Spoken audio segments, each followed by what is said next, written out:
बेवा खातून के हमारे माशरे के अंदर एक स्टेप या एक स्ट्रगल लेवल और बढ़ जाता है। अगर आपके अंदर आपने ये एक्सेप्ट कर लिया पहले कि लोग क्या कहेंगे, फिर तो बेटा आप ढूंढने से नहीं मिलेगा कोई भी। जब तक अगर आप इस चक्कर में लगे रहे कि लोग क्या कहेंगे, लोगों ने कुछ नहीं करना, लोगों ने सिर्फ बकवास करनी है, उन्हीं से आपका ज़्यादा अच्छा रिश्ता हो सकता है, जिसको हम कुफ कहते हैं, यानी वो भी इसी मराहिल से गुजरे हों। अभी हमारे पे एक बड़ा एक केस था इस तरह का कि खातून की ये दूसरी शादी थी, लेकिन मेरे ख्याल में उनकी एज तकरीबन 36 के करीब थी और बच्चे की उम्र 21 साल थी।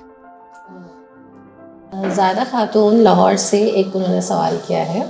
कि मैं एक बेवा खातून हूँ और मैं एक ऐसे जीवन साथी की ख्वाहिशमंद हूँ जो मेरा साथ दे सके, तो मुझे उसके लिए जो है वो क्या करना चाहिए?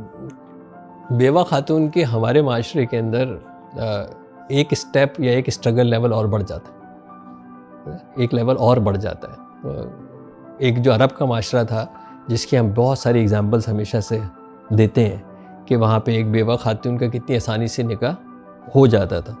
रसूल पाक सल्लल्लाहु अलैहि वसल्लम की हयात तैयबा में जो आपकी उम्महात थी, सिवाय एक के तमाम बेवा थी, तो तमाम जो है वो पहले से शादी शुदा थी, एक सिवाय हज़रत आयशा सिद्दीक़ा रज़ियल्लाहु तआला अन्हा की। तो ये एग्जांपल्स हम बहुत सारी देते हैं, लेकिन फॉलो नहीं करते। इसी तरह अगर किसी की कोई भी जो है वो बेवा हो जाए और अगर वो शादी के लिए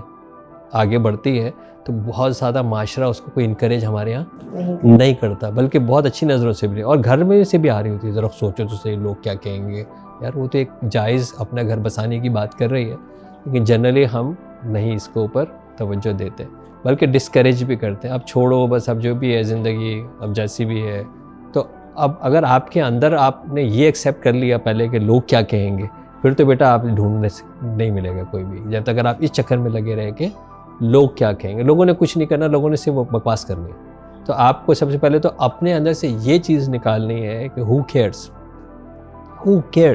कि लोग क्या कहेंगे। ठीक है, मैं एक जायज़ नेक हलाल निकाह के रिश्ते के लिए तलाश कर रही हूँ, तो मुझे ये करना चाहिए, उसके अंदर मैं तो कुछ भी हो, मेरा अपना फ़ैसला है। और दूसरी तरफ ये है कि जनरली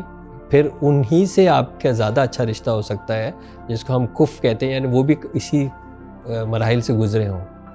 तो बाज़ दफ़ा ये होता है कि अगर आपने, ठीक है, अगर आपके पास स्टेटस है, हो सकता है आपके पास पैसे हों, आप किसी कमारे शख्स से जो है वो शादी कर लें, वो किसी, हमने अपने माशरे में देखा है कि वो अपनी ज़रूरत के लिए, अपनी उसके लिए जो है लालच के लिए जिसको कहना चाहिए, तो वो ज़ाहिर है आपको वो खुशी नहीं मिल पाएगी कि उसने, क्योंकि उसका रिश्ता ही लालच की बुनियाद, वो भी रहेगा और लालच की बुनियाद के ऊपर होगा। इसी तरह बहुत ज़्यादा हमने देखा है, अभी हमारे पे एक बड़ा एक केस था इस तरह का कि खातून की ये दूसरी शादी थी, लेकिन मेरे ख्याल में उनकी एज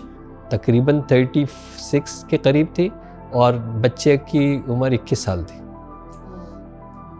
तो अब वो आइडियलाइज़ हो गया, या ऑब्वियसली एक वर्किंग लेडी थी, इसकी इनकम अच्छी थी, इस वजह से जो है वो आ गया, और वो भी ज़्यादा दिन वो कहानी नहीं चली वो, और फिर इनके लिए दोबारा ही एक डिप्रेशन का बाइस बना, क्योंकि पहला शौहर छोड़ चुका था, अब दूसरी शादी भी इनकी जो है वो नाकाम हुई। जबकि ये मेरे हिसाब से तो चुनाव ही बहुत जो है वो गलत था, ये मिसमैच था। तो इस तरह से बचना चाहिए कि ये मिसमैच ना हो, जहाँ भी आप रिश्ता करने जा रहे हैं वो बिल्कुल इस तरह का मिसमैच ना हो। तो आप अगर इस तरह को समझते हैं कि ये खुफ मिलता है, तकरीबन बैकग्राउंड्स मिलते हैं, सिचुएशंस मिलती हैं, एज मिलती है, तो उसके अंदर भी देखिए, दूसरी शादी के वक्त तक इंसान का ना एटलीस्ट जो जिस्मानी जज्बाती ठहराव तो आ चुका होता है, तो अब तो कम से कम समझ वाले की बात करनी चाहिए। तो वो शख्स जिसके साथ आपको ढूंढ रहे हैं, आपको उसको यही देखना है कि उसमें समझ कितनी है, समझ को मैच करना है